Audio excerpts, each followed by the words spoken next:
তৃণমূলে যোগ দিয়ে বুঝেছি চামড়া মোটা না হলে রাজনীতি হবে না। তৃণমূলকে নিয়ে কি বলে ফেললেন পর্দার মন্টু পাইলট। তাহলে কি তৃণমূলে যোগ দিয়ে মস্ত বড় ভুল করে দিয়েছেন অভিনেতা সৌরভ দাস? তাছাড়া হঠাৎ করে কেন তিনি কথা বলে ফেললেন?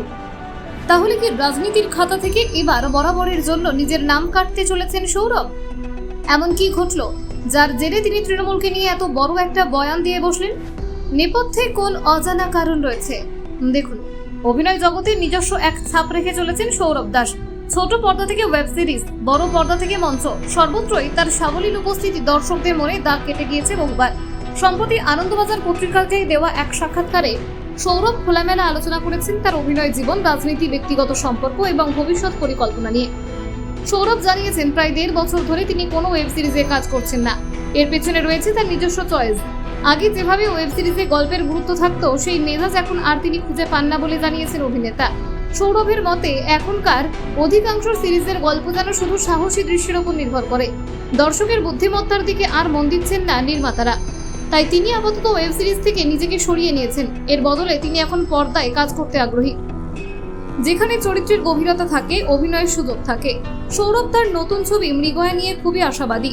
ছবিতে তিনি এক ভয়ানক চরিত্রে অভিনয় করেছেন। এটি তার অভিনয় জীবনে এক নতুন বাঁক আনবে বলেই তিনি মনে করেন। সৌরভ মনে করেন একজন অভিনেতাকে বারবার নিজেকে ভেঙে করতে হয়। একই ধরনের চরিত্র করলে অভিনেতা হিসেবে এগোনো যায় না। এই পেশার বাইরেও সৌরভ একজন ব্যবসায়ী।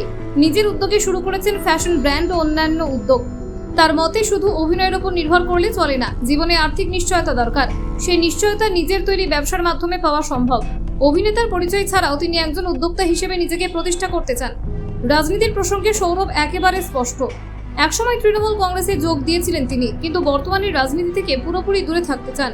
তার মতে রাজনীতি এমন একটা জায়গা যেখানে চামড়া মোটা না হলে টিকে থাকা যায় না। তিনি এখন অভিনেতা হিসেবে নিজের পরিচয় রাখতে চান।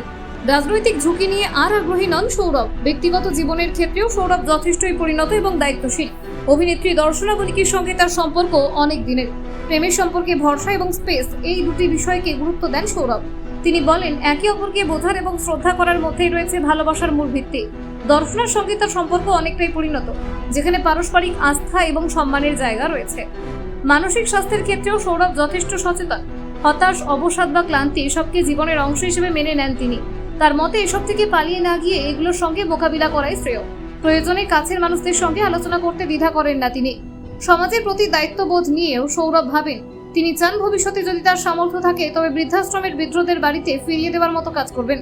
তার মতে সমাজের প্রতি কিছু দায়িত্ব থাকেই, তার সবাইকে পালন করা উচিত।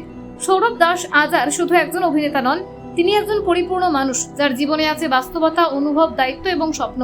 অভিনয়ের গণ্ডি ছাড়িয়ে তিনি নিজের জীবনকে যেভাবে পরিপূর্ণভাবে গড়ে তুলতে চাইছেন তা অনেকের কাছেই অনুপ্রেরণা। তার মতো খোলামেলা এবং স্পষ্টভাষী শিল্পী বাংলার ইন্ডাস্ট্রিতে বিরল। কাজেই সৌরভের আগামী পথ চলার দিকে তাকিয়ে রয়েছে তার ভক্তকুল এবং সাধারণ দর্শক। আশা, আত্মবিশ্বাস ও সম্মানের দৃষ্টিতে। Bureau report, news prime Times.